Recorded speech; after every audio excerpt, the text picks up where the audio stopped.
Everyone thought Amanda was a grieving mother, devastated by her daughter's death. But the story changed when AJ, her 6-year-old son, spoke.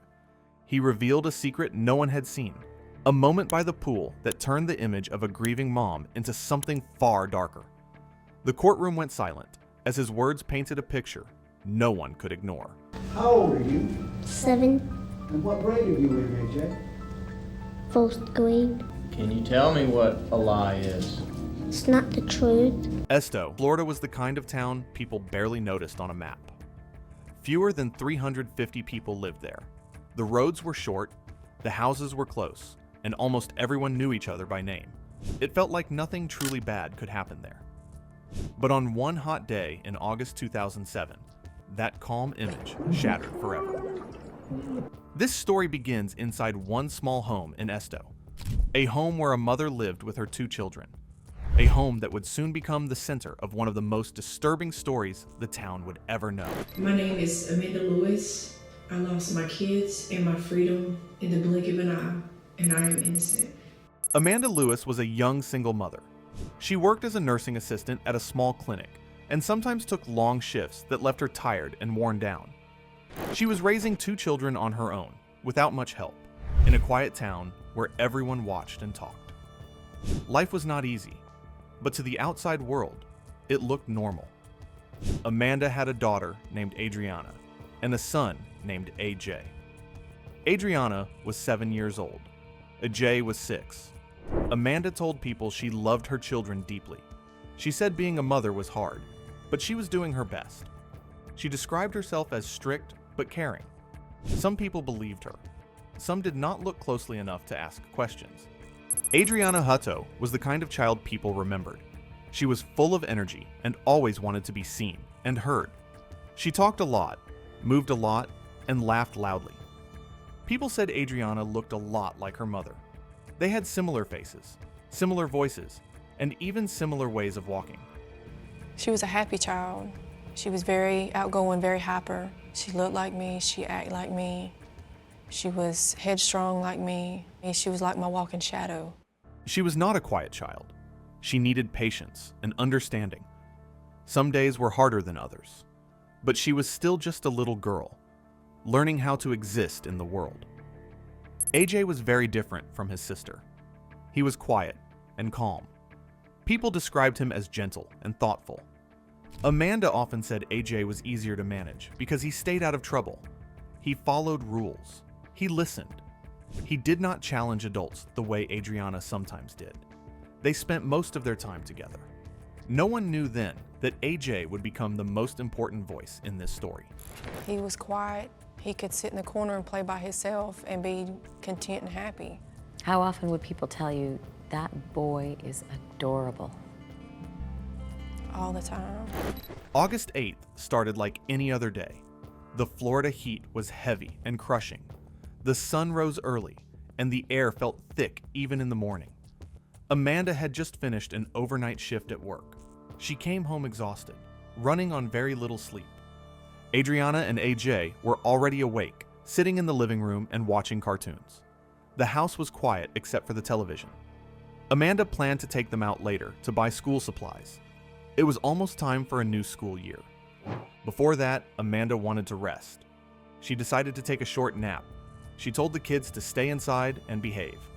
Everything seemed normal. Nothing felt dangerous. Nothing felt urgent. Behind the house was an above-ground pool. It was about 4 feet deep. The children liked it, especially on hot days. But Amanda had rules. The kids were not allowed in the pool without her. The ladder was usually kept locked away in a shed, so they could not climb in on their own. That day was extremely hot, with temperatures over 100 degrees. Adriana and AJ wanted to swim. They begged their mother to let them get into the pool. Amanda said no. She told them they would go shopping soon, and she did not want them tired or wet. Instead, she allowed them to go outside and play in the yard. It seemed like a safe compromise. The pool was there, but it was not supposed to be accessible. Only a short time passed. Amanda was inside the house when AJ suddenly came running toward her. He was upset. He told her that Adriana was in the pool. At first, Amanda did not panic. She thought maybe Adriana was just standing near the edge. She told AJ to tell his sister to move away from the pool. But then, something felt wrong. Amanda looked outside. What she saw made her freeze. AJ was standing near the pool with his hand in the water. He looked scared, and in the pool, Adriana was not standing. She was floating. Amanda ran outside as fast as she could. Adriana was face down in the water.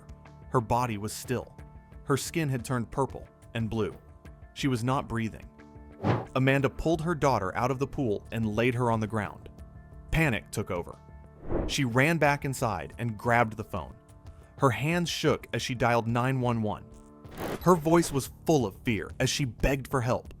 She told the dispatcher her daughter was not breathing. She said water was coming from her nose. She said her lips had turned purple.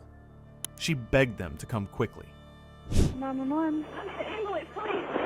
911. I need an ambulance. What's wrong, ma'am? My daughter fell in the pool and she's not breathing. Where at, ma'am? In Esto, Ma'am, what's your address? 3343 First Avenue South. 3343 First Avenue South. Yes, down the road from the post office at the very end. What's your phone number, ma'am? 850-263-0759. And she's not breathing. How old is she? She's 7 years old. All right, hang on just a second, ma'am. Oh, God. Just a second, ma'am. Her lips are purple. What do I do? Ma'am? Water's just coming out of her nose. Yes, sir. Ma'am? Huh? You said water's coming out of her nose? Yes, I've got her on her side and she's coming out of her nose every time I move her. Okay, hang on just a second. Please hurry. Rescue? Yes, ma'am. I've got them on the way. I'm going to see if they can do something to help you. Hang on just a moment. Does she have a pulse, ma'am? No, she's not got nothing. She is purple. She don't. Hang on just a second. Everything's purple. Because Esto was such a small town, help arrived fast. The fire chief was one of the first people on the scene. He knew the family. He knew the house. That made the moment even harder. He found Amanda on her knees beside Adriana. She was crying and shaking. Adriana's body was still warm, but soaked with water. The fire chief started CPR immediately. He did everything he could right there in the yard, but he knew she needed more help than he could give. Adriana was rushed to the hospital. Doctors worked for over an hour trying to save her. They briefly brought back a weak pulse. For a moment, there was hope. Then, that hope disappeared. Adriana Hutto was pronounced dead. At first, everyone believed it was a terrible accident. Children drown every year. Florida has many pools. It was a story people sadly recognized. A grieving mother. A child gone too. Soon, a moment of bad luck. They wanted to go outside. They actually wanted to get in the pool, but I had told them no because we had things to do. My son was playing with his cars in the driveway. Adriana was playing with him, and I went back in to switch laundry over. And that was as fast as it happened. And my son come in and said Adriana was in the pool. I went to the sliding glass door, and when I looked out, I could see something moving in the pool. And I ran outside, and that's when I found her in the pool. Amanda told police the same story she told the dispatcher. She said Adriana must have fallen in while playing near the pool. She said the ladder was not there, and her daughter could not get out. She said she tried everything to save her. Police looked around the yard. They saw the pool. They saw the shed. It all seemed to make sense. The death was treated as accidental. We took so much caution. We kept the ladder locked up. I just felt like we were so careful. As part of routine checks, officers looked inside the house. They noticed something strange. The children's room had very few toys. The house had a strong smell. It did not feel like a normal space for young kids.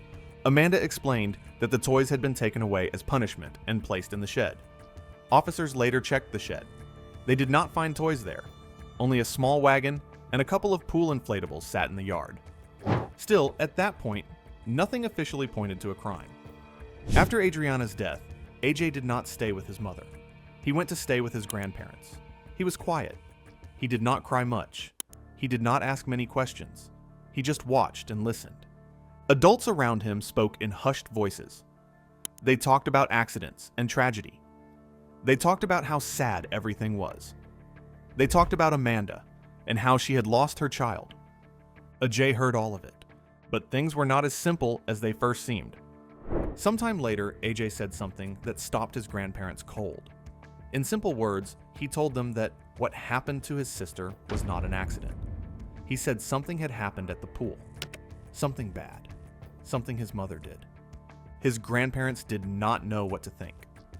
AJ was only 6 years old, but the look on his face told them this was serious. He did not sound confused. They realized then that the story everyone believed might not be the real one. Without wasting a moment, his grandfather went to the police. AJ repeated what he had told him. Suddenly, the case that seemed closed began to unravel. Questions emerged. A mystery started to form. The police asked AJ and his grandfather to come to the station. In a quiet room, AJ shared a version of events completely different from his mother's.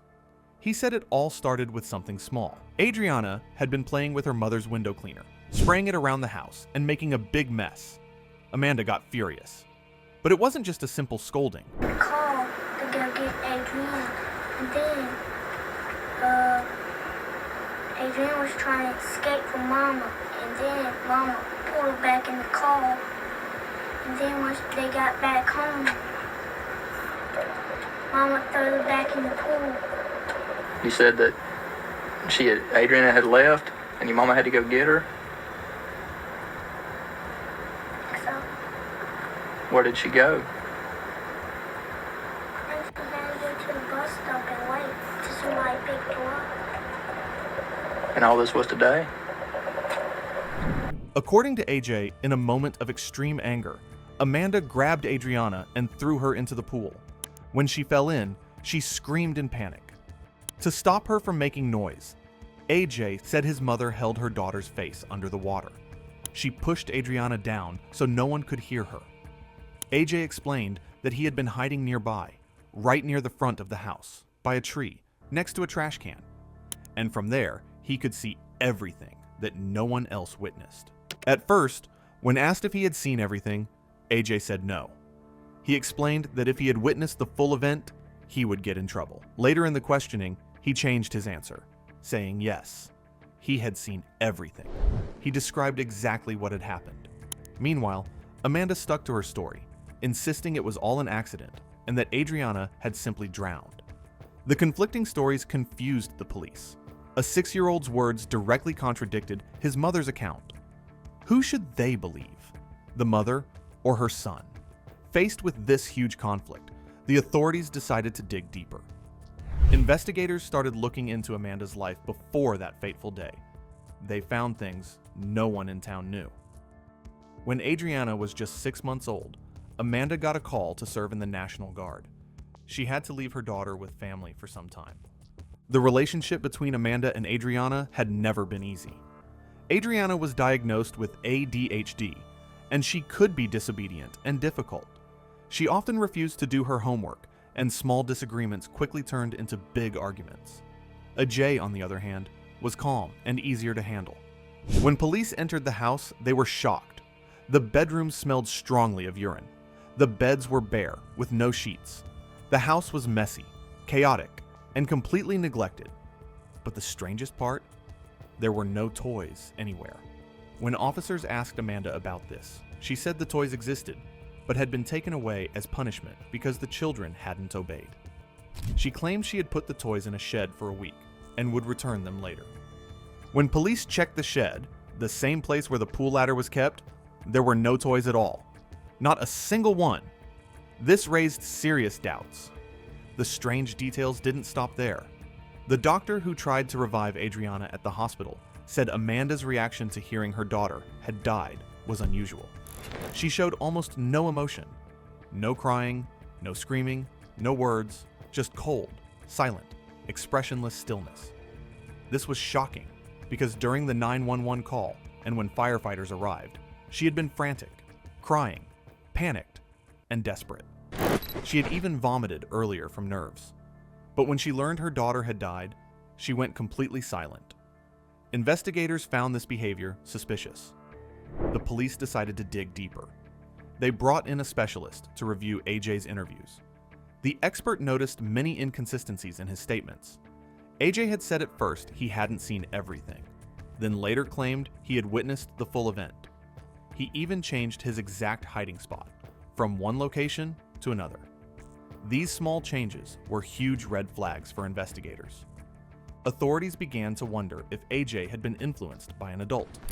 The first person who drew their attention was Charles Burns, AJ's step-grandfather. He wasn't Amanda's biological father. Charles arrived at the house about 30 minutes after the drowning and spent around 15 minutes alone with AJ. When police asked Charles what he talked about with AJ, he said he reminded the boy to always tell the truth. But after that, AJ revealed something shocking. He told Charles that he had just seen his mother drowning his sister in the pool. This threw the police into a whirlwind. The relationship between Charles and Amanda had never been easy. He had accused her of being a bad mother, leaving the kids hungry, and being abusive, especially toward Adriana.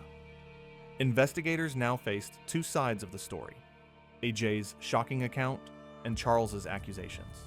It was hard to know who to believe. The investigation dug even deeper. Investigators discovered Adriana wasn't Amanda's first child. When Amanda was just 17, she had a son named Alex.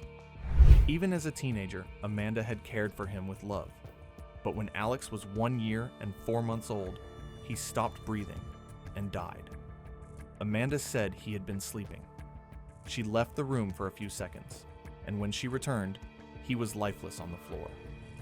The autopsy showed he had suffered a seizure. Even though this could be explained medically, it added to the suspicions against Amanda. The police began investigating Amanda's actions and the events surrounding both children. The home environment, her reaction at the hospital, AJ's testimony, and past tragedies all created a complicated picture. The inconsistencies in AJ's statements and his close contact with Charles raised the possibility that his story could have been influenced. The officers were left with shocking evidence: a neglected, chaotic home, no toys, bare beds, strong smells of urine, a mother who reacted strangely to her daughter's death, and a boy who claimed he saw something terrifying. Every piece of information deepened the mystery of what really happened that day. But with AJ's statement, the police moved quickly. In September 2007, Amanda Lewis was arrested. She was charged with first-degree murder. The police accused her of drowning her daughter intentionally. Amanda denied everything. She said it was a tragic accident. She claimed she loved her children and would never harm them. Her defense said AJ was too young to be reliable. His story changed during questioning. He said one thing, then another. The defense argued that the police may have influenced him. Other evidence supported AJ's story. Co-workers of Amanda testified about her temper. They recalled incidents where Amanda had threatened her children.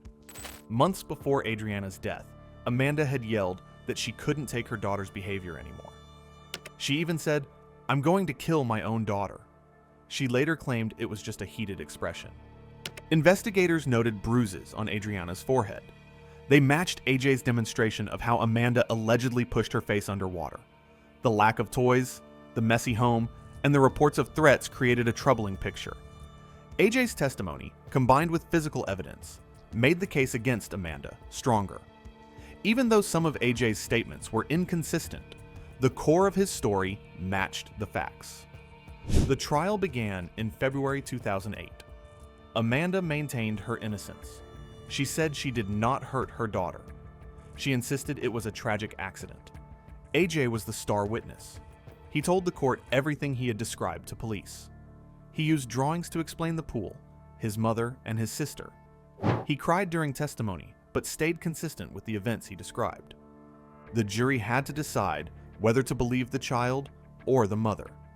Amanda's defense team argued that AJ was too young to be trusted. They suggested he may have been coached. AJ's step-grandfather, Charles Burns, had been with AJ shortly after the drowning. Some suspected he may have influenced AJ's story. Charles denied coaching AJ.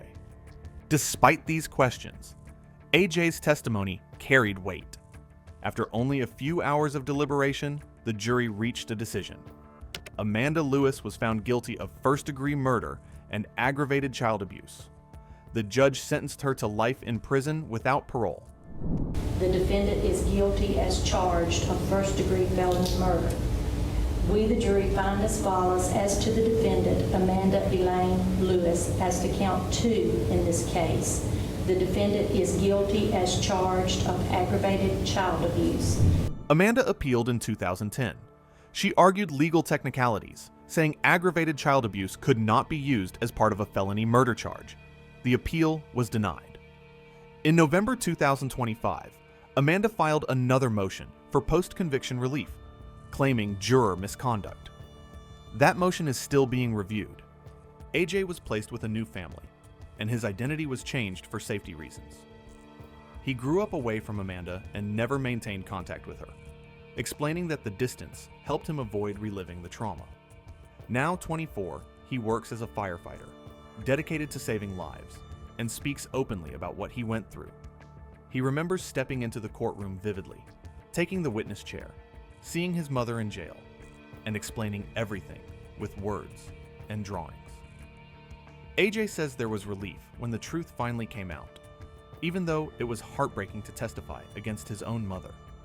He expresses gratitude for his adoptive family, who gave him love, stability, and safety. Amanda, meanwhile, is still alive and serving her sentence in a Miami prison. In a rare interview, she admitted her greatest hope was to reunite with AJ, but after learning he was adopted, she said she no longer saw a reason to keep fighting.